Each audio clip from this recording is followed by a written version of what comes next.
शर्मिला फारूकी साहब ये फरमाइएगा कि बिलावल भुट्टो साहब ने कहा था कि ये आईनी अदालत जरूरी भी है और मजबूरी भी है। साथ उन्होंने कहा कि जुल्फ़िकार अली भुट्टो साहब ही चाहते थे और कायदे मोहम्मद अली जिन्ना 1931 से चाहते थे। तो आपने बड़ा एक नैरेटिव क्रिएट किया था, लेकिन अल्टीमेटली मौलाना फजलुर रहमान साहब की आपको माननी पड़ गई। तो क्या मजबूरी थी आपकी? शुक्रिया चौधरी साहब। देखिए, अभी भी बात हतमी नहीं है। हमारा मौक़िफ़ कल भी यही था कि एक आईनी अदालत होनी चाहिए, आज भी यही है, लेकिन ऑफ कोर्स मसौदा है उसके अंदर नहीं आया। हाँ, नहीं आया और अभी डिस्कशन हो रही है। क्या पता कल परसों में बहुत सारी तब्दीलियां आ सकती हैं, यू नेवर नो।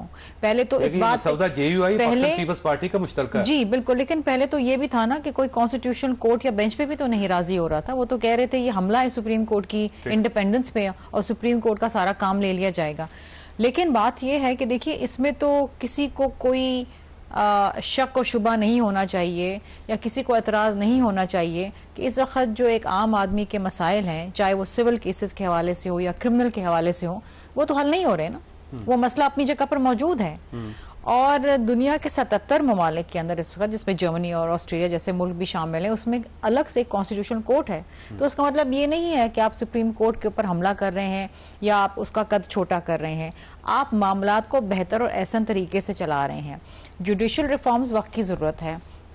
बेंच बनता है, अच्छी बात है, उसमें आईनी मुकदमात जाएंगे, बाकी जजेस जो हैं वो आम आदमी के मुकदमा देखेंगे। सुप्रीम कोर्ट के हर बेंच का फैसला वो कमेटी करती है जिसमें 3 जजेस होते हैं और चीफ जस्टिस होते हैं, और ये जो बेंच होगा इसका फैसला गवर्नमेंट करेगी। तो इसका मतलब ये हुआ कि आप एक पैरेलल सिस्टम गवर्नमेंट नहीं, गवर्नमेंट नहीं करेगी, पार्लिमान करेगी और पार्लिमान के अंदर नुमाइंदगी होगी। देखिए, 19वीं तरमीम में क्या हुआ था, जज वॉज अपॉइंटिंग अ जज। ये भी दुनिया में एक नायाब चीज है कि जी जज को अपॉइंट कर रहे हैं अपनी मर्जी के। वो बैठ जाते थे, क्यों 19वीं तरमीम? बस वो गर्दन पे पैर रख के करवा लिया ना हमसे। अगर हम उसकी आज दुरुस्तगी करने जा रहे हैं तो ये अच्छी बात है। अच्छा, ये बताइए, ये इम्कान है कि 19वीं तरमीम वापस ले लें आप?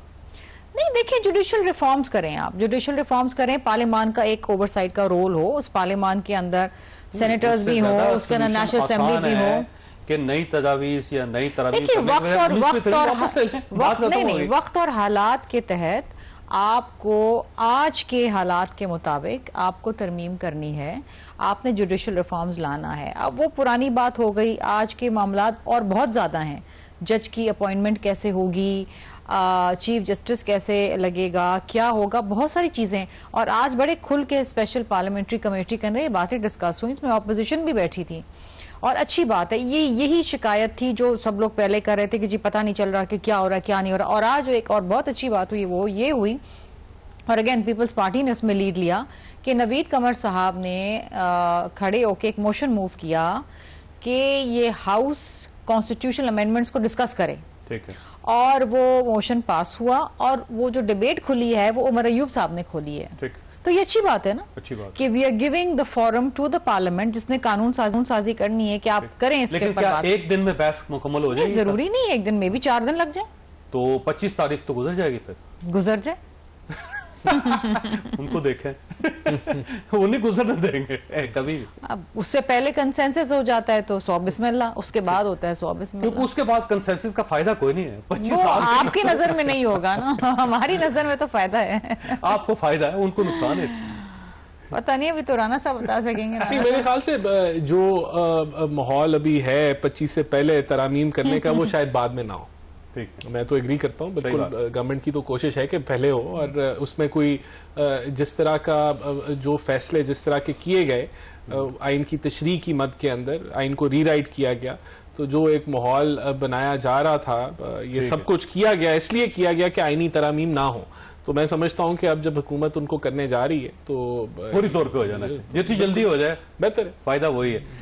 पंजोता साहब आपकी तरफ आना है, लेकिन सवाल छोड़ूंगा, उसके बाद ब्रेक लूंगा कि एक मफरूजा है, अब ये मफरूजा है, पहले ज़हन में रखिएगा कि अगर मौलाना फजलुर रहमान साहब के जरिए सियासी इत्तेहाद आपको ये ऑफर करता है कि जनाब ये जो 8 रुकनी बेंच का फैसला था हम उस पर अमल दरामद करते हैं, आपको मखसूस सीटें मिल जाती हैं, पार्टी को तस्लीम कर लिया जाता है पार्लियामेंट के अंदर, और साथ इमरान खान साहब को B क्लास दे दी जाती है, और आप इस तरमीम को मंजूर कर लें, वोट दे दें, तो आपके लिए सूटेबल है या नहीं? छोटी सी ब्रेक हो दोबारा प्रोग्राम में दोबारा खुश आमदीद। पंजोता साहब देखें, ये जो डील हो रही है इसके अंदर मौलाना फजलुर रहमान साहब को फायदा हो गया, पाकिस्तान पीपल्स पार्टी को फायदा हो गया, नून लीग को भी फायदा हो जाएगा, क्योंकि जाहिर है पूरा एक पैनल होगा, जजेस का, जिसमें से किसी एक को इलेक्ट कर लेगी, सेलेक्ट कर लेगी government chief justice of Pakistan के लिए, तो ये सब के लिए फ़ायदामंद है। और अगर आपको आज मौलाना फजलुर रहमान साहब ये कहते हैं कि इमरान खान साहब के जो केसेस हैं उसके अंदर नरमी आ जाती है, उनको B क्लास मिल जाती है, और आपकी पार्टी के बारे में जो सुप्रीम कोर्ट ऑफ पाकिस्तान का फैसला है उसे तस्लीम कर लिया जाता है, तो मेरा ख्याल है आप भी वोट दे सकते हैं इसको, आपको बड़ा फ़ायदा होगा इसका। देखिए, बहुत शुक्रिया जावेद साहब, आपने मौका दिया। मैं सिंपल अल्फाज में ही कहूंगा कि एब्सोल्युटली नॉट। हम बिल्कुल किसी किस्म का जो है वो जरूरत क्या थी, जरूरत क्यों थी, किस वजह से ये सारा अमल और मुसवदा वो सारा लाया गया। सबसे पहली बात तो ये है ना कि इनको खुद नहीं पता था कि मुसवदा है क्या या कौन ड्राफ्ट कर रहा है। अभी भी इनसे पूछ ले कि किसने ड्राफ्ट किया है, किसी एक शख्स का नाम बता दें, या कोई टीम बनाई गई थी जिसने सारा अब तो कमेटी ड्राफ्ट कर रही है भाई, आपकी पार्टी शामिल है उसके अंदर। देखें, मौलाना साहब की जो बात आप कर रहे हैं, मौलाना साहब ने जो मुसवदा तैयार किया है उसमें हमारे साथ जो है वो अभी उन्होंने शेयर नहीं किया, वो हमने ड्राफ्ट नहीं किया। ये एक बात की जा रही है कि पाकिस्तान सर आपके लोग कमेटी के अंदर है भाई। नहीं, देखें, कमेटी के अंदर हैं तो कमेटियां तो और भी हैं बहुत सारी, लेकिन आपने मौकफ हमारा हमेशा सुना कि हम फॉर्म 47 की किसी मुसवदे को नहीं मानते, और इसी वजह से नहीं मानते क्योंकि आपके पास तो जो पहले क्यों है कमेटी के अंदर। देखें, कमेटियों के अंदर होना जो है, सुने ना शमीला फारूकी साहबा की बात, मैं कोई गुजारिश कर रहा हूँ, कमेटी के अंदर होना जुर्म नहीं है। आप बताइए। आज ऐसा कुछ तो कमेटी में उमर अयूब साहब ने नहीं कहा, वो तो बड़े अच्छे बड़े एहसन तरीके से बैठे थे, इनफैक्ट गौहर खान साहब भी थे। हाँ, यस। ऐसी तो कोई बात उन्होंने कमेटी में नहीं की कि फॉर्म 47 वाले हमारे के साथ क्यों बैठे। देखें, मुझे भी बोलने देना जी।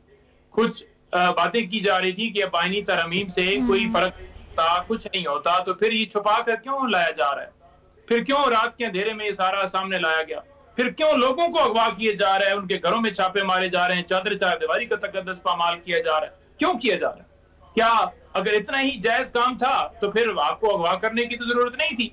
अगर आप देखें तो आपके सामने ये होगा कि वो जो सेनेटर नसीम है उन्होंने भी आज जाकर बात की, और उसके ऊपर जो महंगल साहब है उन्होंने भी ट्वीट किया, जनाब उनके बेटे को अगवा कर लिया, उनकी बीवी को उस जो है उनके शौहर को अगवा कर लिया, और उनका जो लॉज है जहां पर वो रहती हैं उसको बाकायदा तौर पर बाहर जो है वो पूरा एक नफरी लगा दी गई है ताकि वो कोई मूवमेंट ना कर सके, और उन्हें जबरदस्ती सेनेट वाले इजलास के अंदर भिजवाया गया, और ये भी कहा गया कि आपने पीएम के खाने के अंदर जाना है।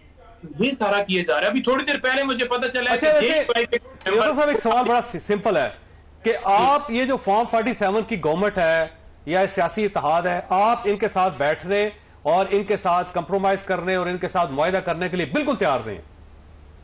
हम बिल्कुल इनके साथ ना बैठे हैं पहले, ना नेक्स्ट जो है इस आईनी मुसवदा जो लेकर आए थे हम उसे कोई एंडोर्स कर रहे हैं।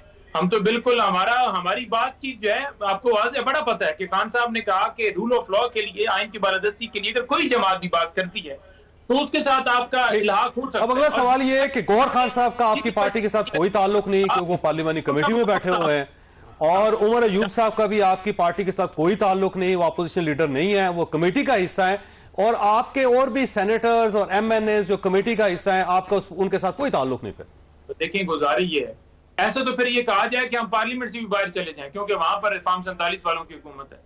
तो ये बात कमेटी जो कर रही है रिफॉर्म्स, वो तो स्पेसिफिक एक मकसद के लिए है ना, कमेटी तरमीम कर रही है कमेटी भाई। तरफ से जो मुसवदा पेश किया गया है, जो उनको मुसवदा भिजवाया गया है, हमने उन्हें एंडोर्स नहीं किया और नहीं हम कर रहे, हमारा तो क्लियर मौकफ है। अब अगर वहां पर बैठ के या किसी जगह पर कोई कमेटी है या कोई इजलास है, अब उसके अंदर बैठ जाना उसका मतलब ये नहीं है कि आप उन्हें कह रहे हैं कि आपका मुसवदा में कबूल है। हम तो वाज़ेह कह रहे हैं, तो फिर उसका क्या मकसद है? जो केसेस का एक बहाना क्यों बैठे हुए हैं? मकसद के लिए बर्डर कम होगा, सुप्रीम कोर्ट के ऊपर बर्डर कम होगा। 50-60 हजार केसेस सुप्रीम कोर्ट के अंदर पड़े हुए हैं। सिर्फ आईनी जो केसेस हैं जिनमें 100 वोटों समेत अगर लिए जाए तो 186 आई थिंक सो उसके राउंड। चलिए मैं साथ में रहेगा पंजोता साहब, राणा साहब ये फरमाइए सर, पार्टी तो मान ही नहीं रही, तो फिर आप किस किस्म का कंसेंसस पैदा करना चाह रहे हैं? रुकिएगा पंजोता साहब। देखिए, पहले तो इन्होंने कहा कि जी एब्सोल्युटली नॉट, के सीधा सीधा अगर तो वही वाला एब्सोल्युटली नॉट है जो पिछली दफा इन्होंने कहा था अमेरिका के हवाले से, तो वो तो अब एब्सोल्युटली यस निकल आ चुका है, क्योंकि ये IMF के भी दर पे जाते हैं, फिर वहाँ लॉबीइस्ट भी हायर करते हैं, वहाँ के कांग्रेस वालों से भी इंगेज करते हैं, तो अगर तो वही वाला एब्सोल्युटली नॉट है तो फिर तो मामला ठीक है। दूसरा इन्होंने कहा जी ये कौन ड्राफ्ट कर रहा है, ये तो ड्राफ्ट ही पता नहीं कौन कर रहा है। देखिए अब तो सीधी सी बात है कि हम तो एक आईनी अदालत से चले थे, अब हम आईनी बेंच पे आ गए, तो ये तो मुशावरत से हुआ है ना, ये बाहमी मुशावरत जो सियासी जमातें कर रही हैं उनके ऊपर हुआ। और देखें ये वही जो JUIF है वो इन्हीं के साथ उनकी तो ये गुण गा गा के तारीफें कर करके जो है वो कंधों पे चढ़ाया हुआ है इन्होंने मौलाना साहब को। तो अब ये क्या कह रहे हैं, मुझे तो नहीं समझ आ रही है क्या कह रहे हैं। और अभी जो है जो कमेटी जो बनी जिसकी ये जिक्र कर रहे हैं, वो कमेटी बनी ही रिफॉर्म्स के लिए भाई। वो कौन सा कोई कमेटी कोई गाड़ियों के मामला ठीक करने के लिए बनी है, किसी और वो है ही वो आईनी रिफॉर्म्स के लिए। अगर आप उसमें बैठे हैं तो ये पहले तय कर लें कि उसमें बैठना है या नहीं बैठना, और अगर आप बैठे हैं तो इसका मतलब है कि आप जो मामला वहां चल रहे हैं आप उसका हिस्सा है, और अच्छी बात है अगर आप हिस्सा हैं। देखें ये जमात जो है ना ये दो चीजों में तकसीम हो चुकी है। इनकी जमात जो है, एक इनके जो चेयरमैन है PTI के गौहर साहब, वो कहते हैं कि मैं मुतमईन हूं PIM से, बाकी जमात कहती है ये हम मानते ही नहीं है चेयरमैन की बात। वो कह रहे हैं घंटा एक्सरसाइज भी की, बिल्कुल जो रिपोर्ट में थी नहीं। सवाल ये उनको कैसे पता चला कि एक्सरसाइज की इमरान खान? देखें बस ये वो किसी ने डॉक्टर ने शायद PIMS वाले ने बता दिया या उनसे उन्होंने पूछा, लेकिन वो चेयरमैन PTI कह रहे हैं ये नहीं मानते। फिर वो देखें इनकी आधी जमात के कुछ लोग कह रहे थे कि SCO के ऊपर एहतजाज नहीं करना चाहिए, कुछ जमात वाले वो कहते हैं करना चाहिए।